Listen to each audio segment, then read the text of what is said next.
Dit is de podcast van Omroep Friesland. Noordewien. Met Willem de Vries. Kom verder.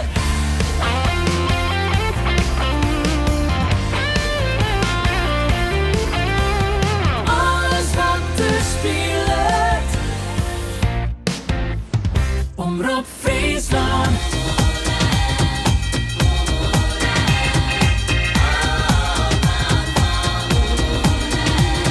They're justified and they're ancient and they drive an ice cream van. They're justified and they're ancient with still no master plan.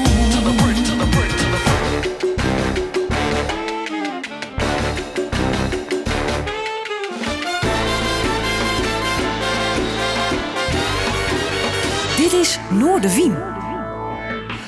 Goeie, en welkom bij Noordwien. Jullie bij mij een bijzondere gasten om de tafel. Ik ken hem al heel lang vanuit de muziek.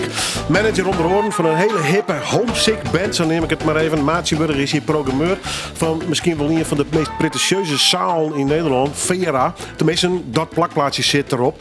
En hij doet nog volle mee. Want hij verrast u lezen met Queen of the Rodeo. Nou, ik neem het maar even als een DJ-duo. En hoe dat precies in zit, dat is zelf maar even nu te lezen. Peter Dijkstra, mooi dat je best. Welkom. Ja, dankjewel. Echt leuk om hier te zijn. Er is een enorme cv in de muziekopbouw tussen. Daar komen we misschien nog wel even over te spreken. Maar hoe is het?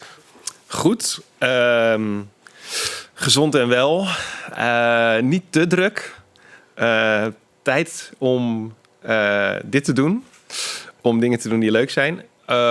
En dat is eigenlijk wel... verademing, denk ik. Na een hele hoop drukke jaren. Ja, want je bent al een tijdje programmeur van Vera. Ja, bijna 2 jaar nu. Ja. Hoe bevalt dat? Ja, enorm goed. Vera was ook eigenlijk een soort van altijd een beetje mijn voorbeeld toen ik begon in dit hele culturele gebeuren. Ik begon als programmeur in Asterix hier in de Blokhuispoort. Ja. Ook alweer 10 jaar geleden. Als niet meer. Ik weet het niet precies. 10 vult, hè? Ja, echt wel. En het Asterix-model, hoe we dat een beetje deden met vrijwilligers en lage ticketprijs, scherp programma, maar ook zelf posters maken en zo met een postermaakgroep, ontwerpgroep. Dat was eigenlijk allemaal een beetje zoals we het in Vera ook deden. En ik heb Vera altijd wel als de grote zus of het grote voorbeeld gezien. En dat je daar dan 10 jaar later zelf werkt. Nou ja, dat kan niet beter. Ik bedoel, nog voordat ik programmeur werd, dan was ik popjournalist. Nou ja, hobbymatig, zullen we het maar noemen. Nou, als voor de oor kunnen, toch? Ik heb voor de oren en voor 3 voor 12 geschreven. Nou, dat kan minder, hè? Ja, nee, dat is waar. Misschien zegt het iets over de staat van de popjournalistiek in Nederland. Nou ja, oor vind ik, het is nog wel redelijk handhaafd. Ja, dat is wel zo. Maar het is wel veranderd. Maar in die tijd kwam ik in die hoedanigheid ook al veel in Vera. En ik vond ook dat er te weinig over het programma van Vera werd geschreven. Dus als een noordelijke schrijver toog ik vaak naar Groningen daarvoor. En toch Vera, ik bedoel, mij Leeuwarden Paradiso, het Paard in Den Haag. Dat is wel de top van Nederland om de wat betere muziekclubs, om het zo maar zo te drukken. Nou, ja, ik denk dat ja... Misschien is dat een kwestie van smaak, maar... nou, weet je wat het is? Ik denk dat Vera... De kracht van Vera is dat het al 40 jaar heel eigenzinnig is. En dat je doet niet... je doet geen concessies aan waar je voor staat als club. En je doet het met een groep van ongeveer 300 vrijwilligers...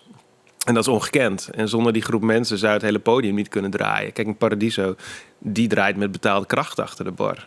Met betaalde kracht in de garderobe. En bij Vera zijn het mensen die vinden daar een plek om een soort van verbinding aan te gaan met anderen. Of zich ergens thuis te voelen. Of omdat ze het gewoon leuk vinden om te zorgen dat die club kan bestaan. Het is iets meer dan een bandje doen. Ja, nou ja, Vera is ook een vereniging. Hè? Het is niet een BV of zo. Maar mensen steeds lid worden. Mensen worden lid.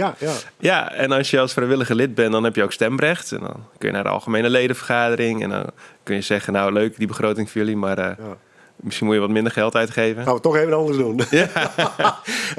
We komen straks wijdwijdig goed te praten. Ja, Hoor. ja. Maar het is natuurlijk een hartstikke leuk, maar ik nieuwsgierig avontuur. Hier is toch een beetje de kriebels in het begin, of net? Ik bedoel, want ik misschien onderdruk het een beetje. Maar Vera had wel een bepaalde potentie de laatste jaren opbouwd. Ja. Dat moet het daar in ieder geval. Ja. En net eigen wijze, hè, maar gewoon het steert wel ergens voor. Ja. En nou, dan komt er niet eens een eigen wijze Fries. Ja. In het hartje van Grun. Ja. Ben erin. Ik zei, jongens, ik neem het hier even oer. Ja. Dat is nou steeds. Ja, het is ja, symbolisch, ik snap het. Had jij nou de kriebels van hoorn? Nou, in het begin wel. Want ik voelde me eerst ook wel een beetje een buitenstaander. Maar dat was misschien nog meer omdat ik niet echt in de club werkte. Hè, de meeste mensen die daar beginnen, die zijn gewoon begonnen als tapper. Of als Ja, podiumbouwer. een beetje community dus. Ja, en die bouwen zichzelf een beetje een weg door zo'n podium heen. En dan krijg je op den duur een functie die wat hoger in de boom zit, zeg maar. Maar ik heb dat traject ergens anders doorlopen. Dus ik voelde me wel een beetje een buitenstaander. Maar op het moment dat ik daar binnenkwam, een van die eerste dagen, dacht ik wel... Oh, maar ik ken gewoon ongeveer 40% van deze vrijwilligers wel. Want dat zijn ook de mensen die Welcome to the Village hebben geholpen. Of op een ander festival. Dus het waren niet allemaal vreemden voor mij. En ik voelde me wel vertrouwd met de club omdat ik er veel kwam. Maar tegelijk dacht ik ook, ja, ik volg een programmeur op die hier 40 jaar heeft gezeten. Ja. Die man gaat met pensioen. Ja. En die club... Peter Weningen. Ja, Peter Wening, goed om te noemen. Die club is groot geworden natuurlijk door ook zijn bijdrage en geschiedenis daarin. Met name in de beginjaren heeft hij natuurlijk ontzettend belangrijk werk verricht. En het is wel... Je moet ervoor zorgen dat dat verleden niet te zwaar op je rust. Het kan een last worden, hè? Het kan een les worden. Ja, en mijn idee toen ik binnenstap was wel van... Goed, ik kom hier binnen, het is nog pandemietijd. Het podium was gesloten.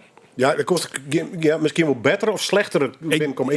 Ik vond het eigenlijk wel gunstig, want het gaf mij totale rust. Het gaf mij de tijd om rustig het podium te leren kennen van binnen. Want meestal stapt op een trein die al op 100 kilometer door de bocht jagen. Ja, en dan is het ook moeilijk om daar gelijk een handtekening in te zetten of organisatorisch dingen zo te doen waarvan je denkt, ik denk dat dit beter werkt. En nu was daar wel ruimte voor om dingen even rustig in gang te zetten, te kijken van hoe lopen de hazen. En dan vanuit daar te gaan bouwen aan wat is dan Vera na COVID. Want dat is altijd een beetje wat ik in gedachten had van oké, ik kan dit gebruiken als moment om dingen even op te schudden. Met veel respect naar het verleden kijken, de blik vooruit naar wat Vera dan nu is. Ja. Of moet worden over 5 jaar. Ja. En dat is natuurlijk een heel interessante uitdaging om mee aan de slag te gaan. Ja, nieuwsgierig. En een echte uitdaging dus. Ja. Ja, ik ken het Vera, ik ben old school. Ja. Van Dead Moon. Ja. Fantastisch, maar ik heb nu een trio en die zetten altijd een kes op het drumstel en dat kes uitbaan weer het concert ten einde. Ja, ik denk dat Dead Moon nog steeds de recordhouder is van artiesten die het meest in Vera hebben gespeeld. Ja, nou ja, daar neem ik zeker. Mijn exemplaar is van het Vera van Stier. Ja. En het eerste optreden van Grutte bands hadden Bostien en een nieuwsgierige club. Ja. Maar get wat verder dan even een programmaatje vullen. Hè? Dat is het, denk ik. Ja, zeker. Ja, tuurlijk. Ja, ik zou heel makkelijk het programma kunnen vullen met alles wat op me afkomt. Ja, of waarvan ik denk... maar dat is... ik heb bijvoorbeeld het eerste concert van Pearl Jam Direction, hoor. En daarna winnen ze de Grut van Vera al. Ja. Dus dat ben wel de moment. Maar dat is natuurlijk het mooiste. Hè? Afgelopen jaar hadden we Wet Leg. Ja, die wonnen een half jaar later allemaal Grammys. En staan nu in alle stadions met Harry Styles. Ja, groter kun je niet hebben. Maar die show in Vera voor 500 man is natuurlijk... Dat blijft de mensen bij. Ja, die van Pearl Jam. En dat is ook je functie. En dat jouwt de charme van die club. Gewoon. Leuk dat ze best. We hebben hem bij de KLF. Ja. Dat stipt bij mij voor een orenwereld als Vera. Ja, nee, dat is ook zo. Stiert toen in 12 werelden? Nee, maar ik ben wel heel breed georiënteerd als het gaat over muziek. En dat verandert door de jaren heen ook wel een beetje. Ik bedoel...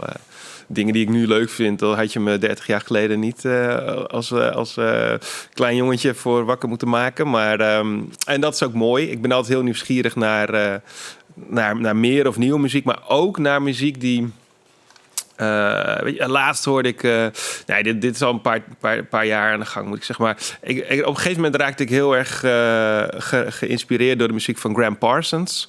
En dan vervolgens wil ik ook alles van Emmylou Harris horen, weet je wel. Dan wil ik ook alles van The Byrds horen. En dan wil ik ook alles van Flying Burrito Brothers horen. En dan duik ik daar helemaal in. En dan heb ik dat zo uitgespeeld. En dan vind ik weer iets anders waar ik helemaal in duik. Deze die je hoorde van de KLF... KLF heb ik altijd meer als een soort van beweging of een kunstenaarscollectief gezien dan echt een band. Hè? Ja, het is wat verder dan de klassieke opstelling van een bandje met een zanger. En heel veel mensen, als ze KLF überhaupt nog kennen, dan is het waarschijnlijk van het feit dat ze een keer €1 miljoen of pond in de fik hebben gestoken.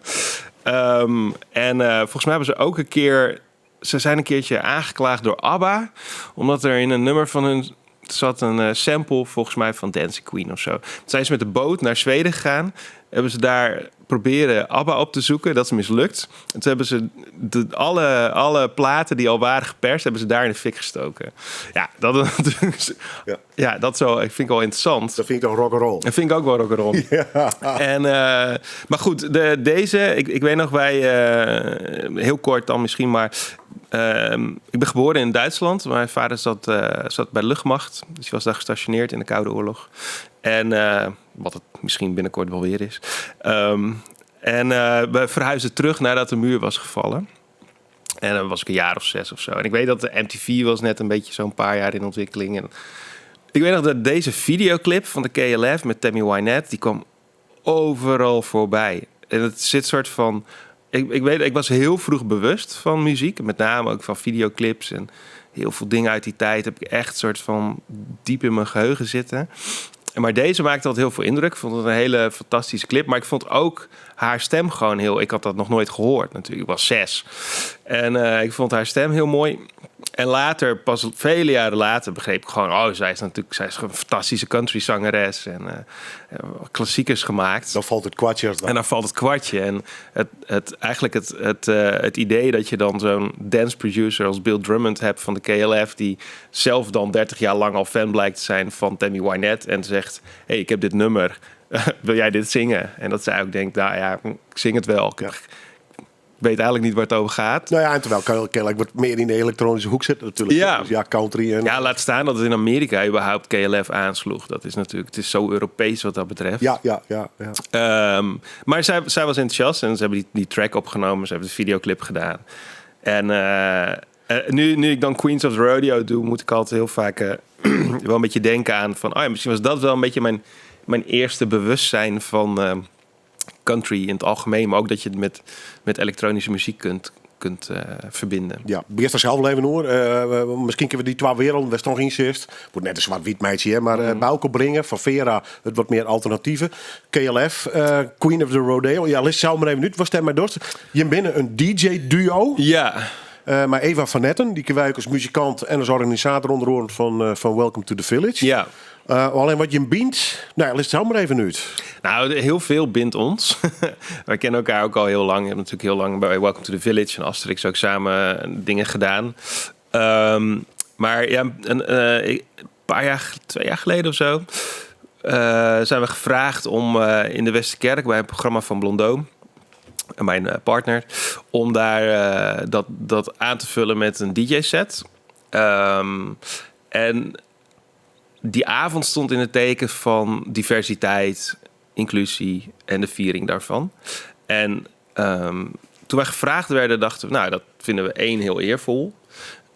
Maar 2, we willen dat niet als onszelf doen. Want iedereen kent Peter en Eva en dan staan wij daar gewoon wat plaatjes te draaien. En dan... Beetje de bobo's. Ja, ik voelde me daar niet helemaal senang bij. En Eva ook niet. En nou, op dat moment waren we zelf een beetje zo net aan het grasduinen naar queer country. Je had de artiest Orville Peck. Dat is een beetje onze inspirator. Die kende ik dan omdat hij op het label van de Homesick, Sub Pop, waar de Homesick ook zit, plaat had uitgebracht. Amerikaans label, Seattle. Legendarisch, Nirvana uitgebracht, noem maar op. Ja. En je had rond die tijd kwam die single van Lil Nas X kwam uit. Samen met die vader van de Hoe heet hij nou? Cyrus. Billy Ray Cyrus. Vader van Miley Cyrus. Old Town Road. En ergens was daar iets. En we hadden het er ook met Joost van Bellen alles over gehad. Hè, DJ. Ja. Die ook op Welcome to the Village al een paar keer heeft afgesloten. Van, goh, wat is dat toch? Daar in één keer zijn er allemaal een soort van queer artiesten die country adopteren. Daar moeten we eens even wat meer induiken. Dus we waren al een beetje zo daarmee bezig. En toen kwam dus dit aanbod voorbij. En toen zeiden we, misschien is dit het moment dat we een act voor onszelf moeten ontwikkelen. En ik vond het heel spannend, want ik maak programma, maar ik sta nooit zelf op het podium. Nee, du bent meer de man van de coulissen, hè? Precies. Ja. En Eva, die is natuurlijk met Black Box Red. Ze heeft alles al gedaan. Ja. Maar zei, oké, we ontwikkelen die act. En dan wordt het uitgangspunt die queer country. En het idee daarbij was ook een beetje van, we komen natuurlijk zelf ook wel een beetje uit het plattelandsomgeving. En queer of homo of lesbi of hoe dan ook hier zijn is anders dan in een stad. Of in het westen of noem maar op. En we dachten, misschien kunnen we deze act gebruiken om daar een beetje aandacht voor te vragen of uiting te geven aan. En ook laten zien van, hey, als je hoeft niet per se van platte dance op de Gay Pride te houden om jezelf te zijn. Je kan ook country artiest zijn en uiting geven aan je gevoelens. En dat werd een beetje de kapstok waar we die DJ-set of die DJ-act hebben ontwikkeld. Met succes, want we worden gevraagd en we moeten vaak nee zeggen. Het is toch fantastisch? Ja, het is heel leuk. En we zijn dus heel selectief geworden nu. Omdat we ook dachten van ja, maar wat we dus niet willen is bij elk feestje maar gaan draaien als Queens of the Rodeo. Want dan word je een soort novelty act. En dan ga je voorbij aan wat het verhaal is. Wat je Henk de Vrouw was het bij Wolfs natuurlijk en dat wil je hem ja, kijk, we gaan dus wel naar Zwarte Cross. Want daar krijgen we de ruimte om in de gay bar van Zwarte Cross 2 uur lang programma te maken. Met al onze vrienden uit Friesland die wij mee willen nemen. Die ook iets doen. Die of drag queen zijn of drag performer. Of die als live muzikant uiting geven aan wie ze zijn of wat dan ook. En daar krijg je de ruimte om dat verhaal wel te vertellen. En daar denk ik ook, ja, hier zit nog een beetje een soort van missiewerk in. En dat past ons meer dan gewoon op een random afterparty even een DJ-setje te draaien. Heel grappig is, dat de KLF is een beetje het symbool daarvoor. Maar de draait het weer net, hè? Ja, klopt. Ja, nee, dat klopt. Ja, ik krijg het gewoon niet ingepast. Nee. Ik krijg het niet ingepast. Nou ja, is dat gewoon techniek? Qua opbouw is het een beetje zo dat eigenlijk draaien we beginnen in de country. Echt country. En dan gaandeweg vinden we al een weg om via vaak is de sleutel is een beetje een remix van Jolene. Wat een beat-driven remix is. Die is echt gek. En dan slaat de set een beetje over naar gewoon wat meer alternatieve queer elektronische muziek. En ik denk dat de KLF en Tammy Wynette net in een segment zitten wat er niet. Ja, ik krijg het niet. Misschien moet ik het nog eens proberen.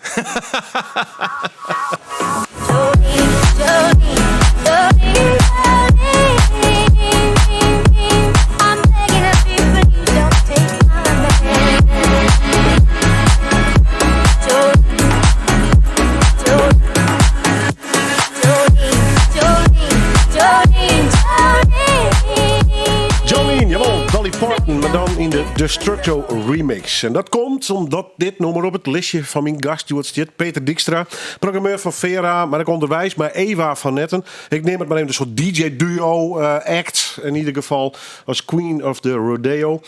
Muziekliefhebber en onder andere ook nog manager van de band Homesick. Maar intussen dus nog volle meer. Hè? Want er bestaat nog mij de cloud service op paard of zo. Ja, klopt. Ja, had je daar nog tijd voor, al dat management gedoe? Het is moeilijk. Er zitten best wel wat uren in de dag. Wat is de charme van een managementschap? Want dat is wat oors, een bandje boeken en een Nou, dat club. is eigenlijk best wel een goede vraag. Want die vraag stel ik mezelf ook wel eens als ik denk... Oei, dit wordt soms wel wat te veel. Nou ja, en een beetje manager... had de klauwen vol onder zijn artiesten... maar die waren altijd links, rechts, boven, alle kanten. Ja. En daar vind ik... toch altijd wat een lijn in vind. Ik denk dat het heel erg afhangt van de artiesten met wie je werkt. Kijk, met de Homesick zijn we nu al 10 jaar onderweg. Creatieve jongens. En dat is toch meer een soort van samenwerking. En daar zit ook niet een soort van ambitie in om werelddominantie in grote stadions te doen. Dus je doelen zijn anders. Ambities botsen net. Nee. En als je... kijk, als je een Kensington of zo managt, dan zijn je doelen en je ambities anders. En dan gaat er veel meer geld in om. En dat is gewoon een BV en een marketingmachine. Nou ja, en er hing noem een maar op. organisatie omheen. Ja, en dat is bij ons niet. Wij doen het gewoon met z'n drietjes of viertjes. En een geluidsman en iemand van een label. En dan houdt het wel een beetje op. Ja. En dan is het vooral procesbegeleiding. En zorgen, ik denk dat is altijd wat ik heb geprobeerd. En dat probeer ik ook met cloud service. Zorgen dat de planning een beetje deugt. Dat alles wat je doet, dat het ergens naartoe werkt. Dat ze wel bij het goede podium staan en op de goede dij. En dat je snapt dat je op tijd moet beginnen met dingen. Wil je iets bereiken over een jaar. En vervolgens, volgens mij is mijn grootste taak is de band ontlasten of ontzien als het gaat over dingen die je als creatief persoon helemaal niet mee bezig wil zijn. Zoals dat is best wel dienstbaar. Fondsen, administraties, et cetera. Ja, maar ja, dat klopt. En begeleidend. Ik zeg ook al dat je als manager werk je voor de act. De act werkt niet voor jou, dan heb je een verkeerd management. Nee, nou, ik ben dat soort managers vaak nog niet inkomen, Max. Oh ja, de popgeschiedenis staat er vol mee. Er ben volgens mij hele bibliotheek nog vol skreut. Ja, je kan de boeken zat over lezen hoe het niet moet. Ja. Ook waardevol. Ja.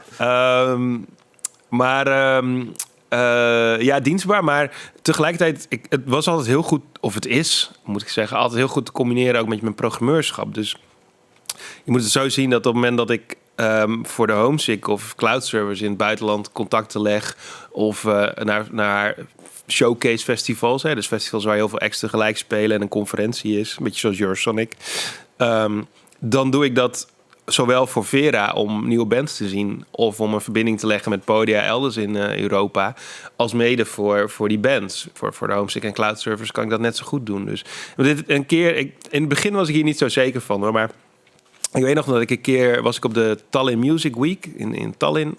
En daar sprak ik met Richard Foster, een Engelse journalist die al heel lang in Nederland in Rotterdam woont en werkt.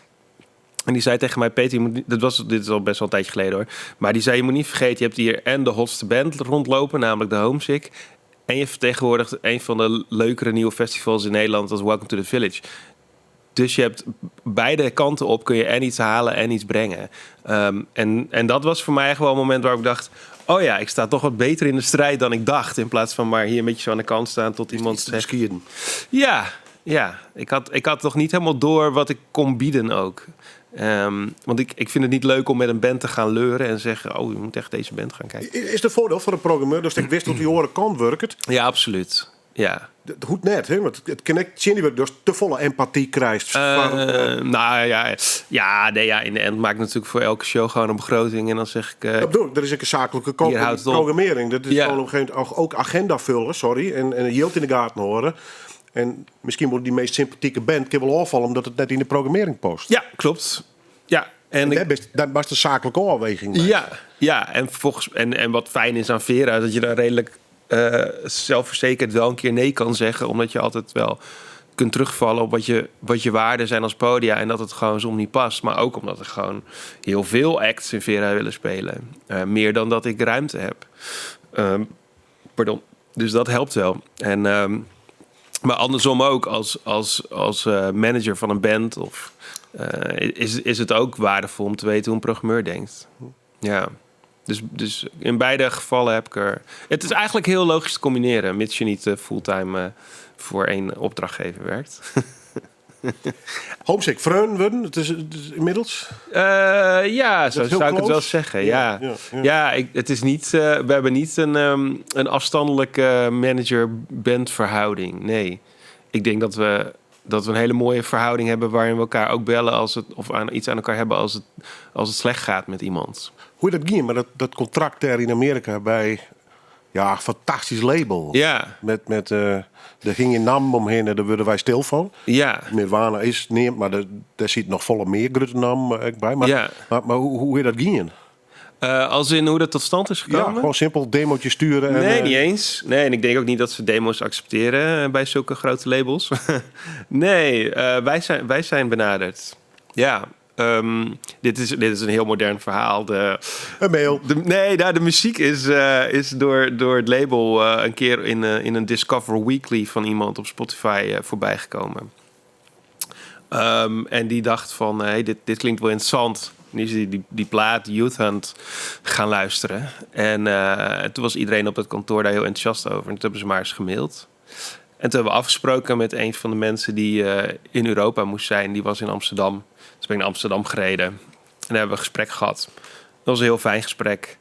En toen hebben we het nog een beetje laten sudderen. En heen en weer gemaild over de deal. Want we hebben allebei een belang natuurlijk. En uiteindelijk is daar een plaat uitgerold. En die kwam heel ongelukkig net voor de coronapandemie uit. Ja, heb je Ja. die smerige corona weer. Ja, De rol van platenmaatschappijen, labels, is een totale oren worden. Dan zat ik ermee opgegroeid ben ooit. ja, I'm old school. ja. Wat voor nut had zo'n contract nog voor in dit geval een homesick? Wat haast er om? Nou, dat is wel een goede vraag hoor. En dat vragen we onszelf ook vaak af natuurlijk. Omdat, wat je zegt, een label had vroeger een veel grotere positie in het hele landschap dan nu. Zijn we in de baas? Ja, dat is nu niet meer zo. Een label is nu vooral interessant omdat ze een groot bereik, een naam, een distributie, een netwerk. Maar kun je dat merken met de homesick? Nou, dat vind ik moeilijk om in te schatten, omdat die plaat eigenlijk op een heel ongelukkig moment uitkwam. Dus alles wat je voor ogen hebt om dan te gaan doen. Er stond ook een tour in Amerika gepland. Allemaal dingen die we geen opvolging hebben kunnen geven. Waardoor die plaat nooit... ik bedoel, hij heeft goede recensies gehad. Hartstikke mooi ontvangen door de media. Maar hij heeft nooit de volle mogelijkheden van wat die plaat had kunnen zijn qua bereik. Ja, want is je Gehaald. bijvoorbeeld draait op de college radio is het nog steeds heel Hij is wel belangrijk in Amerika? gedraaid. Hij is wel gedraaid, zeker die eerste weken. In de aanloop na de release toe zijn ook de singles wel veel gedraaid. Maar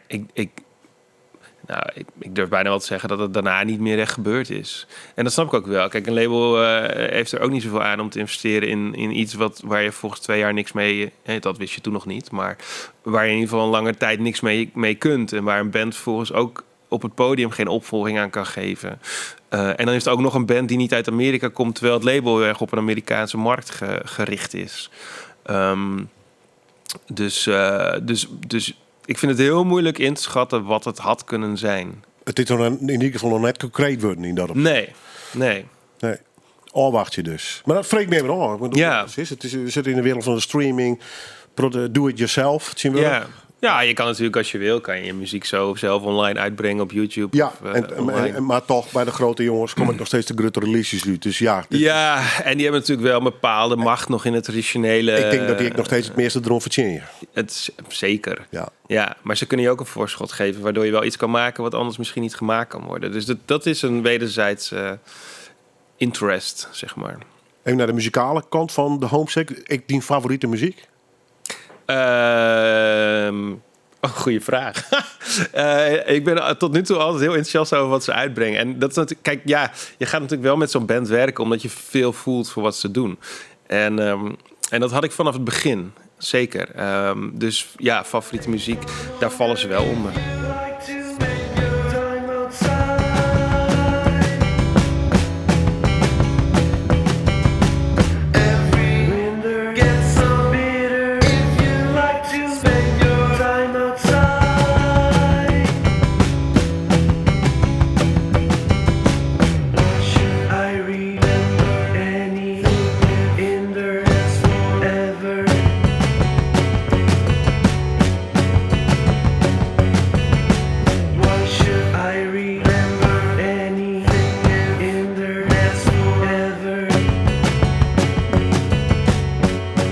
Homesick. Wat een band. Mailbanding draaien we. Het staat op het listje van Peter Dijkstra, Joep mijn gast. Hij is onder andere manager van deze band, maar hij doet nog volle en volle meer. Een fantastisch verhaal natuurlijk. Een jongen, wat de alternatieve band die dan bij een Amerikaans label, Sub Pop label, tekent. En nou ja, misschien komen er nog wat meer resultaten van. Maar het is in ieder geval een behoorlijke pretentieuze stal waar je in te lonen komen. Dus alleen de derde keer al heel grutsk op wijs in ieder geval. Hè, die muziek, hè, de komst op een gegeven moment met die ouders. Blijkbaar uit Duitsland en hij in Nederland daar. Kun je nou wat van herinneren die trouwens of niet? Van Duitsland? Nou, dat is uit Duitsland wij moest. Nou, ik denk niet dat ik dat toen op die manier heb ervaren. Wat bist u tussen de soldaten opgroeid of zo? Hoe maakt dat zo? Nou ja, kijk, je moet het een beetje zo zien. Er zijn een aantal van die dorpjes niet al te ver over de grens. Ik denk 1,5 uur rijden ongeveer over de grens. Zeedorf, Stolzenau, et cetera. En wij zaten dan in Stolzenau. En daar wordt eigenlijk een soort van een wooncomplex uit de grond gestampt. Flatjes om dan die Nederlandse militairen en hun gezinnen te huisvesten. Wat compound-achtig. Een beetje hè? compound-achtig. Er is ook gewoon een basis, of hoe heet dat? Een kindercrash met Nederlandse jufjes en meesters. Dus echt een uber-Duitse gevoel. Nee, maar ik weet wel. Kijk, ik weet dat mijn moeder heeft wel verteld dat ze op een gegeven moment helemaal scheidsziek waren van het feit dat je dan tussen je collega's woont. Dus toen zijn mijn ouders naar een huis verderop in het dorp verhuisd. En dan hadden we Duitse buren. Maar kijk, op die leeftijd maakt niet zoveel uit. Als je zo jong bent, of je nou Duits of Nederlands praat. Je gaat gewoon spelen en je trapt tegen een bal. Bij de bal en de En je fiets. zit op een schommel. En, Maar ik weet nog wel dat wij heel veel heen en weer terugreden. Als mijn vader was dan op oefening of zo. Of, ik weet ook niet precies wat ze allemaal deden. Maar dan ging ik met mijn moeder gingen wij terug in de auto naar de familie in Boerakker. Daar komt mijn moeder vandaan. En dan waren we bij mijn oma op de boerderij. En ik kan mij vooral herinneren dat ik altijd heel veel in de auto zat als klein kind. En dat Eindeloze reizen. Hè? ja, en dat ik altijd op dezelfde punten wakker werd. Dus dat je gewoon weet van, we zijn nu bij dit stoplicht of we zijn bij deze kruising. En dat heb ik heel erg wel. Dat zit wel. Ik hou ook van reizen, maar ik denk dat het ook omdat ik niet anders gewend ben vanaf jongs af aan dat ik in de auto zat. En weet ik nog dat we weg moesten daar? Nee. Ik weet wel dat toen ik in Stiens, want we kwamen in Stiens te wonen, dat ik op de basisschool zat en dat ik niet Fries sprak. En dat wel moeilijk was in die tijd. Import, ja. Terwijl mijn vader is Fries en de hele familie sprak Fries. Maar mijn ouders hadden mij en later ook mijn zusje Nederlandstalig opgevoed met het idee dat we misschien ook later Duits moesten leren, omdat we niet wisten hoe lang we daar zouden blijven. Dus Fries was op dat moment gewoon niet relevant. Of misschien wel te veel. Dus ik merkte wel, ik weet nog wel dat ik dan bij vriendjes kwam spelen en dat dan de beppen oppaste. En dat ik de beppen niet verstond. Dus dat was wel in het begin wel ingewikkeld. Dat kan je me voorstellen dat het een beetje als een soort vreemdeling viel dan, of niet? Ja. Ik heb me altijd wel anders gevoeld. Ja. Maar uiteindelijk kwam dat allemaal goed. Een hele fijne tijd gehad op de basisschool. Heb je in het dorp nooit verstikkend, West? Nee, ik vond het eigenlijk. Ik heb het altijd wel fijn gevonden, ook in het dorp. Ja. En de middelbare squallen is die in jou, denk ik. Ja, op Montessori en door Kalmalene, Westeinde. Ja. Dat scheelt echt wel weg. Toen een plaatselijk mavootje had in een lieds dorpje. Ja, nou ja, want ik weet wel dat we hebben nog in Sint-Anne-parochie naar een school gekeken. Want ik dacht zo, ik wil niet een al te grote school. Ik vond het een beetje spannend. Eerst maar behoudend en klein. Maar mijn ouders zeiden ja, maar dan moet je later alsnog naar de stad. Dus we gaan wel in de stad kijken. Even de zure appel. Ja, en toen kwam ik op die school. En Montessori is een beetje wat vrijer qua invulling. En dat paste me wel. Dus ik voelde me daar wel heel snel op mijn gemak. Want Siewurg beslist vooral in het organiserende deel van de maatschappij, om het zo maar zo te drukken. Dus programmeur, manager, neem het maar op, ondersteunend. Dat ik die in mijn festivals. Welcome to the Village, onder andere. In de periode was het makker wierst. Createur. Nou ja. Of best altijd een regelneef geweest? En ik ben altijd wel meer van het regelen en het organiseren. Dat ligt me gewoon wel goed. Ja, mensen bij elkaar brengen, een idee neerzetten. Ja, en mensen misschien een beetje proberen aan te moedigen of te motiveren. Of iets te... Wanneer begon dat? Is dat op een middelbare school al? Nee, ik was op de middelbare school heel bleu en... Leuk stil jonkje? Ja, en ik was wel een goede leerling. Ik was daar redelijk teruggetrokken, ja. Huiswerk doen. Ja, ik was niet zo outgoing. Heel keurig. Ja. Maar ik denk dat Het organiseren, dat kwam eigenlijk wel... Ik zat bij de plaatselijke handbalvereniging in Stiens. En ik had al wel, iets later had ik wel echt wel... voelde ik me altijd wel iemand die de handschoen oppakte om dingen... bijvoorbeeld een sponsorboekje te maken. Of dingen te regelen voor een eindfeest. Of dat soort dingen. Dat vond ik altijd wel leuk. Ja. Dat lag me ook wel. Te lonen in de wereld van de Asterixen. En de... Ja... Welcome to the Village. Ja. Ja, en dat was niet een soort van masterplan of zo. Dat is ook een beetje omdat het op dat moment zo uitkwam. Ik schreef voor 3 voor 12 en de oren, daar hadden we het al even over. Wie dat in eerste zetten, zeg maar? Ja, ik heb journalistiek gestudeerd, maar ik heb het niet afgemaakt. Windersheim? Ja, ik raakte gedemotiveerd. Ik ging een keer op redactiebezoek bij de Groene Amsterdammer. En toen vertelde ik dat ik daar studeerde en wat een beetje mijn droom was. En de eerste wat ze zeiden was, dan moet je bij die school weg en moet je gewoon... ga maar Arabische talen of Midden-Oosten geschiedenis of wat je maar interessant vindt, ga dat dan maar studeren. Lekker motiverend. Nou, helemaal gedemotiveerd. En mijn ouders gingen in die tijd uit elkaar en dat was ook allemaal niet makkelijk. Dus toen dacht ik, nou, ik ga eens wel een beetje wat voor mezelf doen en dan zie ik wel eens. En toen ben ik gewoon, terwijl ik werkte bij bijbaantje bij de post en ik ging schrijven. En dat schrijven ging me goed af. Daar had ik altijd wel liefde voor. En toen schreef ik gewoon wat stukjes over concerten waar ik heen ging. En op een gegeven moment zag ik een oproep bij 3 voor 12... dat ik daar dan me kon aanmelden. En hetzelfde voor Oor. En dat heb ik gedaan. En dat werd opgepakt. En ik weet nog bij de lokale 3 voor 12 Friesland zat Sjoerd Bootsma. Die was daar eindredactie of zo. Dat was ook nog in zijn vroege jaren, zeg maar. Tjeburg Arcadia. Precies. En ik weet nog dat hij op de eerste meeting... Ik had gelijk commentaar op alles. En dat hij schijnt dat hij op die eerste meeting tegen anderen heeft gezegd... je moet zorgen dat die jongen erbij blijft. Ja. En zo is het een beetje gegaan. Een goede pain in the ass. Ja. Nou, en toen bij de Leeuwarden Courant... zochten ze op een gegeven moment iemand voor social media. Dat was toen nog nieuw. Kun je je ook niet meer voorstellen. Maar dat was toen nieuw en... had ik opgeschreven, of ik weet niet, voor mij ben ik gevraagd. Ik weet het eigenlijk niet meer zo goed. Toen heb ik daar een gesprek gehad met de internetredactie. Was heel erg leuk. Toen heb ik daar een tijdje rondgelopen. En toen in die tijd begon men met Asterix. Dat waren dan Sjoerd, Peter Reen en Paul van Berlo. En die zeiden van, wij zoeken eigenlijk iemand die een magazine kan maken voor ons. Die ons inhoudelijke verhaal een beetje neer kan pennen. En kunnen proberen wat inkomsten uit het boekje te halen. Want het was geen subsidie. Wil jij dat opzetten? Dus toen ben ik dat met Koen Haringa en Stefan Sloot. Stefan vormgever. Zijn we dat gaan doen. En zo rolde ik een beetje in. Er kwam vrij veel in Asterix.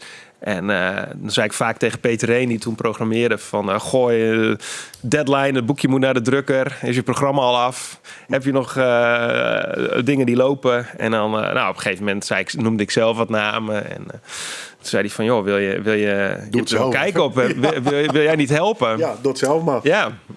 Dus heb ik een jaartje met hem meegelopen. En toen zei hij van,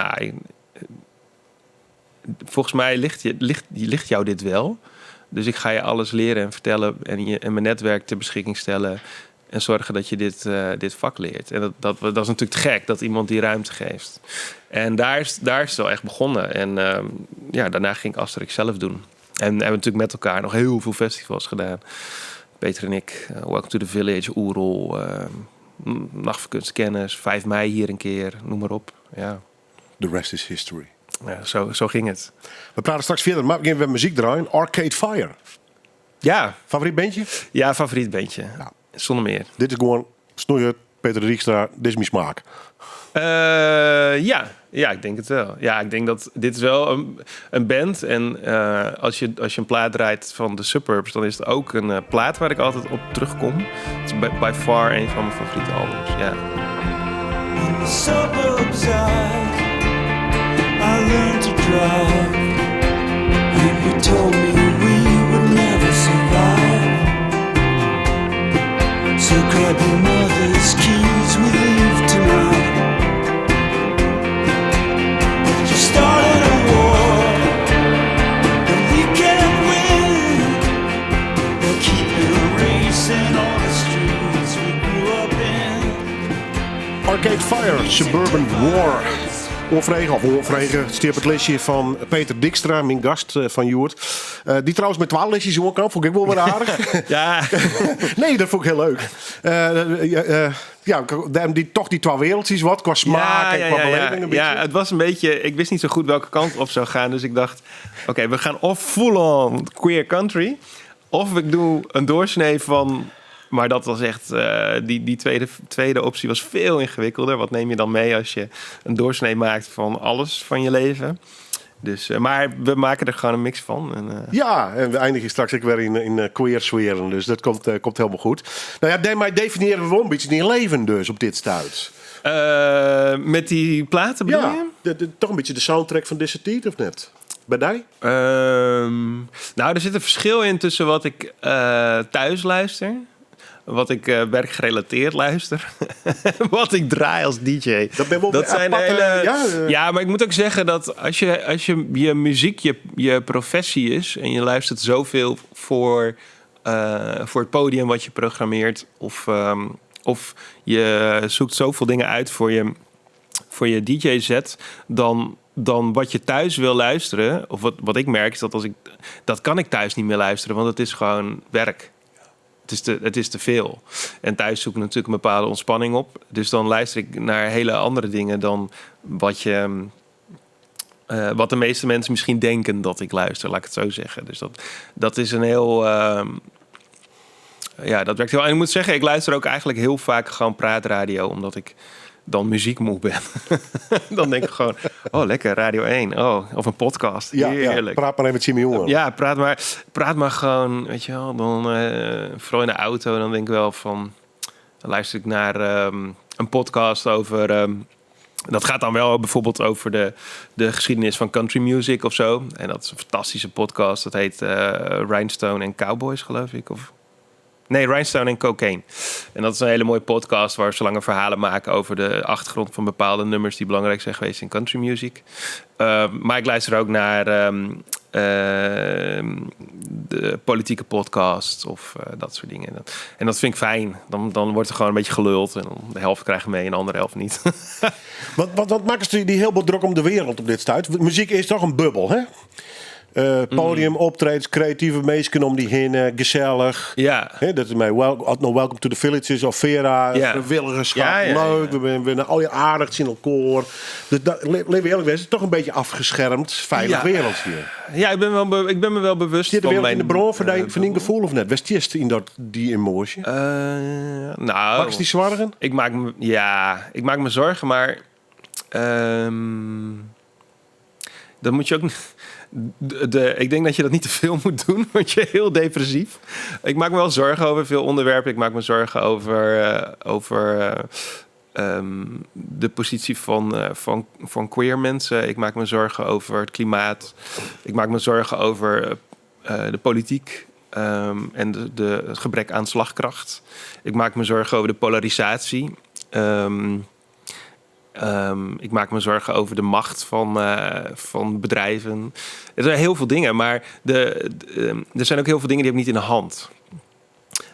Wat ik wel probeer te doen, is dan cultuur als katalysator te gebruiken om dingen te agenderen of om een gesprek op te starten. Dus een van de dingen die ik bijvoorbeeld in Vera doe, is dat ik een aantal keer per jaar samen met de Universiteit Groningen een soort van talk of een Q&A 's middags doe voordat een artiest optreedt. Ja, want sommige artiesten boek ik en die hebben best wel een verhaal te vertellen. Maar die krijg je niet mee als je alleen maar naar kaartje koopt. En je gaat naar de show, je kijkt naar de show, je drinkt een biertje en je gaat naar huis. Maar op het moment dat je 's middags een setting creëert waarin die artiest wel kan vertellen van... dit zijn mijn ervaringen vanuit artiest zijn in Rusland of noem maar op. Dan ontstaat er een interactie, dan ontstaat er een uitwisseling van ideeën. Dan ontstaat er begrip, hoop ik, voor elkaars situatie. En dan komen we weer een stukje verder. En dat is ook altijd wat we met Welcome to the Village wel deden. En bepaalde dingen agenderen of thema's opvoeren om mensen in aanraking te laten komen met iets waar ze anders niet zo snel voor openstaan. Of waar ze niet over na willen denken. Maar dan in een veilige omgeving dat dan wel kunnen. En hetzelfde geldt met Queens of the Rodeo. Dat is ook net zo goed een vehikel om zichtbaarheid te creëren voor de queer community. Dus ik zet doelbewust kunst in om als gesprekstarter over dit soort dingen waar ik me zorgen over maak. Ja, alleen die zwargen, dat je is net gebukt onder. Nee, dat niet. Komt het wel goed? Met de wereld? Ja. Nou, weet ik niet. Geen idee. Ik vind het interessant. Ik bedoel, ik keek laatst naar een documentaire van Nieuwsuur over hoe de wereld eruit ziet in 2100. En die vond ik wel ontluisterend. Dat 50% van de wereldbevolking tegen die tijd woont op het Afrikaanse continent. Ja, dat gaat dingen wel helemaal veranderen natuurlijk. We stevenen. Ik denk heel vaak zo van, ja, sommige dingen dat weten we toch al 40, 50 jaar. Waarom doen we niks? En ik vraag me af of die slagkracht binnenkort alsnog komt. Daar ben ik wel pessimistisch over. Maar dat kan ook niet alles oplossen, hè? Vreeg vind ik net van die. Kan ik hier een vraag? Maar ik uit mijn trauma zien standbeeld bij Vera? Weet ik niet. Is er al een kunstenaar die een opdracht gekregen had? Of niet? Niet van ons. Maar Vera bestaat volgend jaar als poppodium 50 jaar. Dus misschien kan mij net een project doen. En dan... Nee, maar ook heel grappig van hem echt op het skill zetten. Ja. Mooi, hè? Dat is respect voor deze Friese muttens. De atypische popster, echt nog. Klopt. Past heel goed bij de Vera. Nou, dat is ook zo. En je hebt eigenlijk een ererondje met hem dienen. Ja, omdat hij zoveel jaar in het vak zat. Ja. Hij mocht al een aantal snijden mikjes vullen. Heeft hij als plaat gespeeld. Ja. En heeft hij dus overal ook lokale artiesten voor als voorprogramma gehad. Want is hij in Grangeland dus echt zijn held? Denk het wel. Ja. Nee, maar ik vond het wel opvallend. Ja, ik vind het fantastisch voor hem. Ja. Echt.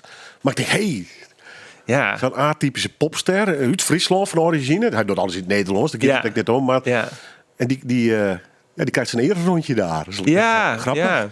Ja. Dit zijn ook dingen die zijn in gang gezet voordat ik er was. Ja. Dus ik weet niet precies hoe het allemaal is gegaan. Maar ik weet wel dat hij zich altijd heel erg verbonden heeft gevoeld met Vera. En dat Ik vond het een mooi verhaal. Ja. Goed, mag maar even naar denken. We draaien nog hier een plaats. Orville Peck. Het begin en het eind bij elkaar halen. Qua verhaal. Maar mij is toen wel even de leek uitlezen waar Orville Peck is. Ja. Orville Peck is een queer country zanger, songwriter. Oorspronkelijk, eigenlijk komt hij uit Zuid-Afrika, maar op zijn 15e is de hele familie naar Canada verhuisd. Hij heeft een andere band gespeeld. Maar tegenwoordig is hij is gemaskerd. Dus hij laat nooit zijn gezicht zien. Ook niet als hij vakantiefoto's plaatst, zeg maar. Dan ligt hij aan het zwembad met het masker. En hij was wel een van de meest actuele artiesten die queer terugbracht in countrymuziek. Op een hele goede manier.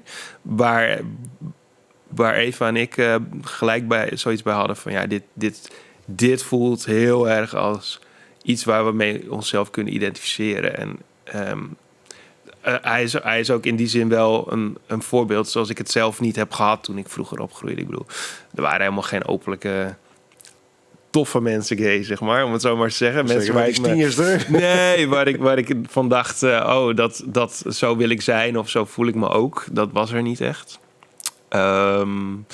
Dus ik vind het interessant dat dat nu wel is. Ik ben blij dat het er nu is voor heel veel mensen. En hij is voor ons ook wel de aanjager geweest om het Queens of the Rodeo te doen. En ook wij zijn gemaskerd. Ook juist omdat we over het algemeen een vrij bekend gezicht zijn hier. Hebben we gezegd van we gaan dat gemaskerd doen. Dat is een deel van de act. Vaak is God is een DJ, zeg maar. Maar wij zijn echt geen God.